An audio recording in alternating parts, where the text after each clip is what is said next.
తొక్కిసలాట జరిగిన స్పాట్ నుండి మరింత సమాచారం మా కరెస్పాండెంట్ రాజు అందిస్తారు.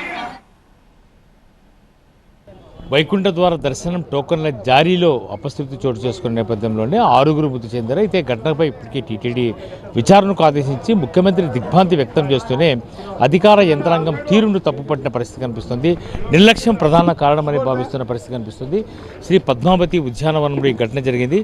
ఏదైతే ఉదయం నుంచి వివిధ ప్రాంతాల నుంచి వచ్చిన భక్తుల్ని హోల్డింగ్ పాయింట్గా పెట్టినటువంటి పద్మావతి ఉద్యానవనంలో పెట్టి లాక్ చేశారు. ఈ లాక్ చేసినటువంటి వాళ్ళని ఒక్కసారిగా బయటకు వచ్చిన సమయంలోనే తోపులాట జరిగినట్టుగా తెలుస్తుంది. అయితే ఒక భక్తుడిని లోపల నుంచి బయటికి తీసే ప్రయత్నంలో భాగంగానే పూర్తిగా ఈ ప్రాంతంలో ఉన్నటువంటి భక్తులందరూ కూడా ఎలాంటి సౌకర్యాలు లేని నేపథ్యంలోనే భక్తులు ఉదయం నుంచి కూడా హోల్డింగ్ పాయింట్లోనే ఉండిపోయారు. అయితే తెల్లవారుజామున ఇవ్వాల్సిన టికెట్ల జారీ ఈరోజు అర్లీగానే రాత్రి 9 గంటల సమయంలోనే ఇస్తున్నట్టుగా తెలిసిన నేపథ్యంలోనే అధికార యంత్రాంగం ఒక్కసారిగా అప్రమత్తమైంది. అయితే పోలీసులు మేల్కొనే లోపే పూర్తిగా తొక్కిసలాట జరిగిపోయింది. దాదాపుగా 30 మంది వరకు కూడా తొక్కిసలాటలో తీవ్రంగా గాయపడినట్టుగా తెలుస్తుంది. 6 ఇప్పటికే మృతి చెందినట్టుగా టీటీడీ అధికారులు కూడా ప్రకటించిన పరిస్థితి. అయితే ఈవో కొద్దిసేపటి క్రితం మీడియాతో మాట్లాడుతూ ఘటనపై విచారణకు ఆదేశించినట్టుగా స్పష్టం చేశారు. అయితే ముఖ్యమంత్రి కూడా చాలా సీరియస్గానే ఈ ఘటనకు కారకులు ఎవరో వారిపైన చర్యలు తీసుకోవాలని చెప్పేసి ఆదేశించిన నేపథ్యంలో విచారణకు ఆదేశించారు. మరోవైపు ఈ ఘటన జరిగిన ప్రాంతం అంతా కూడా ఇదే ప్రాంతం. ఈ ప్రాంతంలోనే భక్తులు అంటే ఒక్కసారిగా గేట్లు తీసివేయడంతో ఒకరిపై ఒకరి పడిపోతూ పరుగులు తీశారు.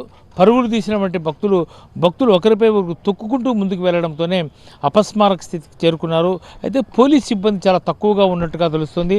అయితే ఆ సమయంలో అంబులెన్సులు కూడా అందుబాటులో లేకపోవడంతోనే వారికి మెరుగైన వైద్య సేవలు అందించే విధంగా ఆసుపత్రికి తరలించడంలో కూడా ఆలస్యం జరిగినట్టుగా తెలుస్తుంది. అయితే తాళం వేసిన గేట్ను ఎందుకు తీయాల్సి వచ్చింది, ఎవరు తీశారు అనే దానిపై ఇప్పటికే టీటీడీ చైర్మన్ కూడా మాట్లాడారు. ఒక డీఎస్పీ కారణమని చెప్పి ఇప్పటికే టీటీడీ చైర్మన్ స్పష్టం చేసిన నేపథ్యంలో ఖచ్చితంగా ఈ ఘటనని చాలా సీరియస్గానే ప్రభుత్వం కూడా తీసుకుంది. ఇప్పటికే టీటీడీ ఈవో మాట్లాడుతూ విచారణకు ఆదేశించామని చెప్పారు. మరోవైపు పాలక మండలి చైర్మన్గా బీఆర్ నాయుడుతో టెలికాన్ఫరెన్స్లో ముఖ్యమంత్రి మాట్లాడిన సమయంలో కూడా ఈ ఘటనపై ముఖ్యమంత్రి అసహనం వ్యక్తం చేశారు. విచారకరమైన ఘటనగా ఒక దిగ్భ్రాంతిని వ్యక్తం చేశాడు. అయితే రేపు మధ్యాహ్నం వచ్చిన తర్వాత చితగాత్రులను పరామర్శించడము, అట్లాగే ఇప్పటికే మృతుల కుటుంబాలకి వాళ్ళని పరామర్శించేందుకు ముఖ్యమంత్రి వస్తున్న నేపథ్యంలో ఘటనపై మాత్రం చాలా సీరియస్గానే ప్రభుత్వం ఉంది. ఈ ఘటనపై విచారణను కూడా ఆదేశించిన నేపథ్యంలో శ్రీ పద్మావతి ఉద్యానవనంలో వివిధ రాష్ట్రాల నుంచి వచ్చిన భక్తులను ఉదయం నుంచి కూడా ఎందుకు హోల్డ్ చేశారు, హోల్డ్ చేసిన తర్వాత భక్తులు బయటకు వచ్చిన సమయంలో తొక్కిసలాట ఏ విధంగా జరిగింది, ఒక భక్తురాల్ని బయటకు పంపించే ప్రయత్నంలో డీఎస్పీ ఈ గేటు తీసేందుకు అనుమతించినట్టుగా తెలుస్తుంది. అయితే ఈ గేటు తీసిన వెంటనే టికెట్ల జారీ ఇస్తున్నారు, టికెట్లు టోకన్లు ఇస్తున్నారన్న సమాచారంతోనే ఒక్కసారిగా భక్తులు బయటికి రావడంతోనే తొక్కిసలాట జరిగింది.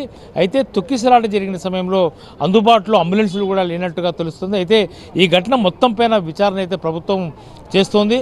అయితే మరోవైపు టీటీడీ కూడా ఇలాంటి ఘటన దిగ్భ్రాంతికరమైన ఘటనగానే భావిస్తున్న నేపథ్యంలో ఖచ్చితంగా ఇప్పటికే కారకులపై చర్యలు తీసుకోవడంతో పాటు ఈ ఘటనకు కారకులు ఎవరు కంటే కూడా ఏ రకంగా నిర్లక్ష్యం వల్లనే జరిగింది కాబట్టి ఖచ్చితంగా ఎందుకు ఇంత నిర్లక్ష్యంగా వ్యవహరించారు అనే దానిపైనే ప్రస్తుతం ప్రభుత్వం కూడా ప్రశ్నిస్తున్న నేపథ్యంలో ఖచ్చితంగా ఈ ఘటన మాత్రము అత్యంత విచారకరమైనది, విషాదకరమైన ఘటనగానే భక్తులు కూడా భావిస్తున్న పరిస్థితి కనిపిస్తోంది.